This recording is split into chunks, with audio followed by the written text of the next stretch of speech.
Davening takeaway, Likkutei Torah Bamidbar, Daf Lamed Aleph, the 31st Daf. In this Daf, we see a reference to Kriya Shamsuf, the splitting of the sea. And if we can think back to davening, we do have that section we read every morning of the Song of the Sea, after the sea split for the Jewish people. And where that plays in, if we can think back and remember some other davening takeaways where we talked about that the Pesukei de Zimra, the point from Baruch Shamar until Yishtabach, is the world of Yitzira. It's a world of appreciating in the sense of, we say maybe like an artist, appreciating the beauty and the splendor, the amazingness of the various aspects of the created entities of Hashem. And we start out with Baruch Shamar, where we say in that bracha, Yachid Chei Ha'elohim Melech. The idea of Melech, Malchus, which we've said many times, that's that glint from, as it were, of Hashem, that from that, as it were, a glint from Malchus creates all created beings at all levels. There's various levels of Malchus. When we say Yachid Chei Ha'elohim Melech, that aspect of Melech we are viewing through is the life of the worlds, meaning that the world, how it's all diversified and how the wondrous and many aspects of all the different levels of creations.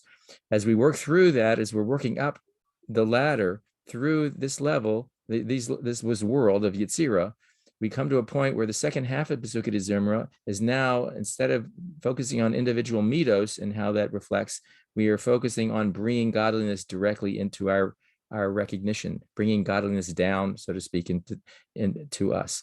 And so we see then a change and shift where it's the idea of drawing the Shekhinah back down, so to speak, as we're going up and bringing it down is sort of conversely the same idea. As we march up, we are getting higher and higher revelations of Hashem where we are at.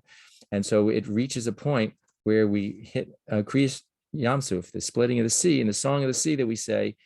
This brings us to the section in this daf where it mentions that the splitting of the sea is the splitting of Malchus. Malchus, in this case of Atzilus, where we have, there's a strong barrier between Atzilus and the lower worlds, and the splitting of the sea spiritually accomplished that the splitting of that barrier and allowing the godliness of Atzilus to now come down into the lower worlds. And this kind of revelation is now what we can experience at that moment. And then we move up a little higher to the Yishtabach, where then we finally say Yachid Chei, Melech Yachid Chei Ha'elamim, that it's the kingship of uniqueness. That aspect, it says in other places, is the Malchus of Ein Sof, a level that's even before the first contraction, the Tzimtzum of Rishon. And so as we're marching up, that splitting of the sea is an important step in our appreciation and our excitement of godly revelation as we move up to that point.